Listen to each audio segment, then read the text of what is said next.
que es la parte más interesante de cómo era Trópicos hace, yo creo que hace aproximadamente unos 10 años, que sería este esquema, ¿no? Y vemos este esquema que tiene como varios polos donde nosotros nos vamos a fijar. Tenemos aquí una esquinita, que es la esquina en la que se habla de las personas, de los nombres de las personas, de la adscripción de las personas a otra entidad muy importante. Quizás no tanto en la parte de la biodiversidad, pero sí es muy importante, que son las instituciones. Las personas hacen el trabajo ligado a una institución. Entonces ahí a todos los que hacen todos los modelos de negocios les puede interesar mucho el desarrollo de esa parte de las instituciones y las personas y los roles que cumplen las personas en las instituciones. Por otro lado tenemos aquí una parte que tiene que ver con los proyectos. Y los proyectos, ¿por qué? Porque los proyectos son los que en esa concepción que veíamos en ese front-end, en esa interfaz de usuario que nos daba en la consulta de Trópicos, los proyectos son los usuarios de visiones de la base de datos en función del esquema clasificatorio que se escoge o del esquema nomenclatural que se escoge. Entonces, los proyectos, que además son los que tienen la restricción o la autorización para editar, usar, ver o modificar conjuntos de registros de las tablas e incluso grupos de tablas. Eso es lo que permite la administración de la base de datos. Por otro lado tenemos la parte que tiene que ver con la bibliografía, la publicación, que tenemos la parte bibliográfica, que es la que veíamos que en los herbarios y bibliotecas de Harvard ellos habían desarrollado. Esto es sencillamente la esquinita de lo que utiliza este sistema, pero que puede desarrollarse. Por ejemplo, aquí cuando nosotros vemos que la biblioteca de la Universidad de IACI tiene una base de datos donde cataloga, donde dicen qué bibliotecas está, si está disponible, si tiene una parte digital o no la tiene, no tiene por qué aparecer aquí, sino que está ligada a un desarrollo ulterior. El hacer una buena estructura de datos nos permite compartir o desarrollar, compartir registros, compartir atributos en una base de datos o en otra, en vistas distintas, ¿no? Tenemos por otro lado la parte, digamos, de los nombres, nombre publicado, nombre que está relacionado, en este caso lo que está utilizando es, digamos, la base de datos basada en taxones, está acá. Y después tenemos como digamos que la parte que tiene que ver con los elementos, digamos los especímenes, lo tenemos aquí como una colección que es determinada, que la colección tiene especímenes, que los especímenes están sujetos a transacciones que las hacen personas, o que los especímenes son tipos y los tipos están ligados con el nombre publicado. Aquí tenemos una de las posibles relaciones que tiene la base de datos de especímenes con la base de datos basada en taxones, y vamos a verlo un poquito más detalle, que dije unas más grandes para que las... Acá lo vamos a ver un poquito mejor, ¿no? Un nombre, un acto de colección en el que nosotros vemos, por ejemplo, atributos como el colector que enumera, el número de colección que le asignó, la fecha de la colección, los colectores que lo acompañan, el país donde se colectó con un identificador, es decir, que lo va a ligar a una tabla normalizada de colecciones, la localidad de rango administrativo mayor, también con un identificador, la de menor, la localización en un mapa, la descripción de la localidad textual, la altitud, los minutos de longitud, aquí tenemos la longitud mínima, la longitud máxima, la latitud mínima y la latitud máxima. Quiere decir que nos está dando un rango de un cuadrado de un polígono, pero por ejemplo veremos más adelante cómo nosotros podemos utilizar la georreferenciación como un punto, como un polígono regular o como un polígono irregular. Es decir, hay muchos modelos en los que nosotros podemos, digamos, hacer la arquitectura de datos. Es decir, que aquí el acto de conexión va a estar ligado a un espécimen, y este espécimen, que es digamos, el pliego de herbario, el código de barras o de la accesión en la colección, están aquí. Y, por ejemplo, en los diferentes enfoques que podemos hacer en una base de datos, por eso cuando uno dice, bueno, si yo puedo usar esa base de datos o Specify, cumple mis requerimientos, depende de la arquitectura del modelo de datos que empleemos. Aquí, por ejemplo, están haciendo el proceso de determinación, que quiere decir la asignación de una categoría taxonómica a esta conexión a través de la determinación que hace una persona, la ligan al momento de la colección, es decir, al número de colecta. Mientras que si nosotros pensamos que los diferentes elementos de la colección, todos los duplicados pueden estar en diferentes herbarios y cada elemento de colección puede ser determinado, visto y asignado a entidades taxonómicas, a nombres diferentes por diferentes autores, la vinculación de la determinación a la colección no nos permite modelar eso. Deberíamos tener la determinación ligada a los especímenes. Y si nosotros pensamos en ese modelo de base de datos basada en la prueba de presencia taxonómica, la determinación puede estar ligada a cualquier elemento de la colección, a una fotografía, a una imagen, a una secuencia de ADN, etcétera, etcétera. Luego, si del modelo que nosotros utilicemos en la arquitectura de datos va a depender la capacidad de nuestro sistema de ofrecer respuestas a las preguntas que nosotros le hagamos.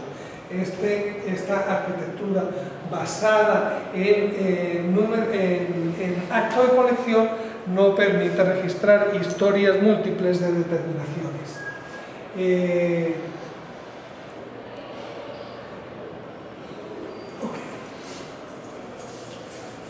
Cuando nosotros, por ejemplo, vemos aquí vemos que la persona cumple determinados papeles, que era lo que estamos hablando. Puede ser el autor de una bibliografía, entonces como autor de la bibliografía va a ser el autor de una referencia, que es el título corto. Cuando hay una abreviatura veíamos como en el frontend de Trópico nos daba el nombre completo de la revista, pero entre paréntesis nos ponía una abreviatura, que es la que se utiliza tradicionalmente en los trabajos botánicos. Tenemos un identificador de la publicación que nos va a llegar aquí, en la página, el año, comentarios, etcétera, etcétera, y todo eso por el papel que una persona cumple como tal. Pero una persona también puede ser el autor de una determinación. Es decir, yo escribo un libro o un artículo científico, pero a la vez cuando veo una colección del herbario digo, este ejemplar es Cordia viodora y yo soy el autor de la determinación y firmo esa determinación como J. Estrada en vez de firmar como Javier Carlos Estrada Sánchez cuando soy el autor del libro. O sea, el autor...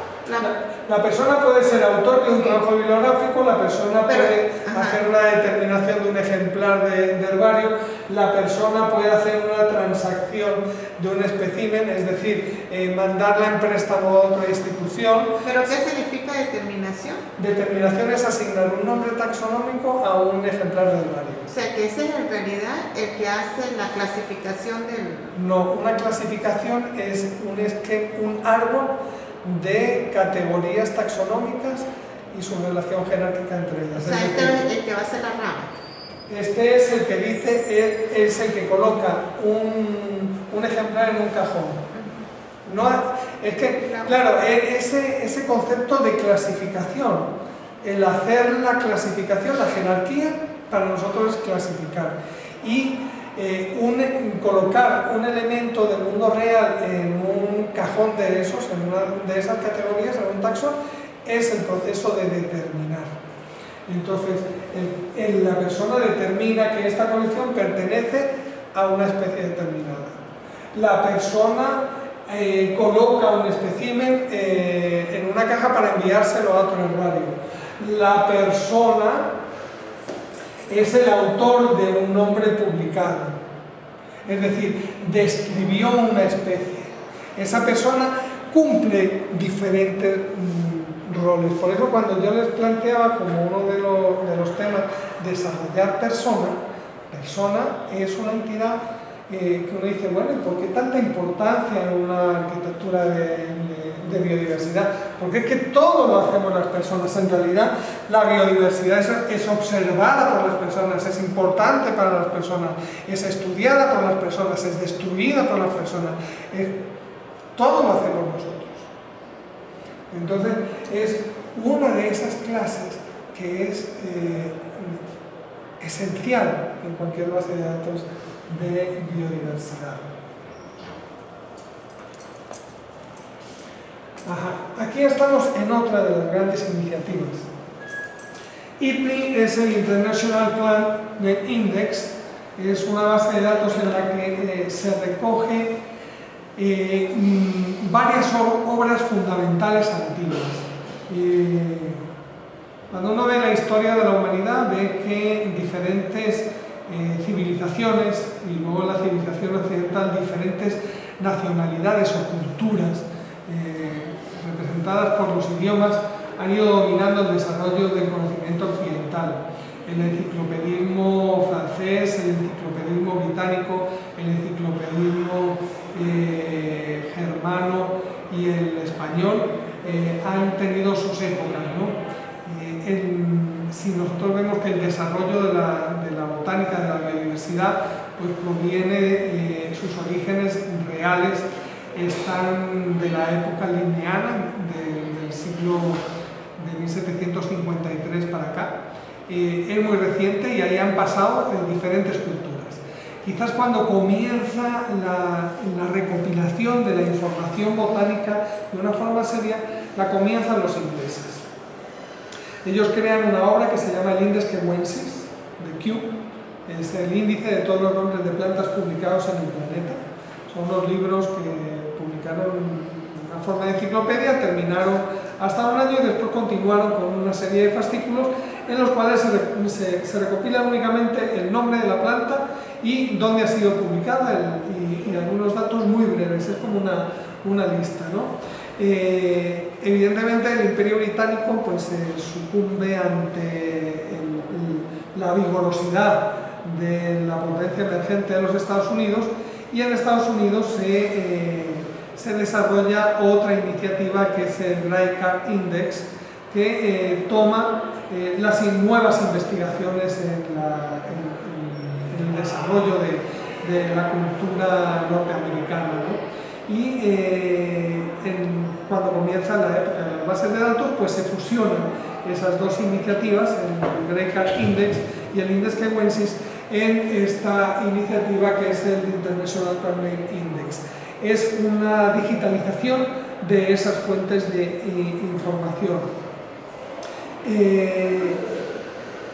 Ya digamos que dejó de recibir financiamiento y están digitalizadas ahí. Quizás sea la fuente de nombres taxonómicos más grandes que hay. Nosotros podemos hacer una búsqueda que nos da un poco de cuál es la estructura. Tenemos aquí entonces el Gray-Card Index y el Index Kewensis, que son las dos iniciativas globales, y vemos que el año en el que se hizo este trabajo fue en 2005 y no se ha ampliado ese copyright, lo cual nos indica que es una base de datos que está ya, digamos, sin alimentación, lo cual no quiere decir que no sigan trabajando en ella, en perfeccionar y en corregirla poco a poco, ¿no? Podemos buscar por familia, por género, por especies, epítetos infraespecíficos, por los nombres de los autores.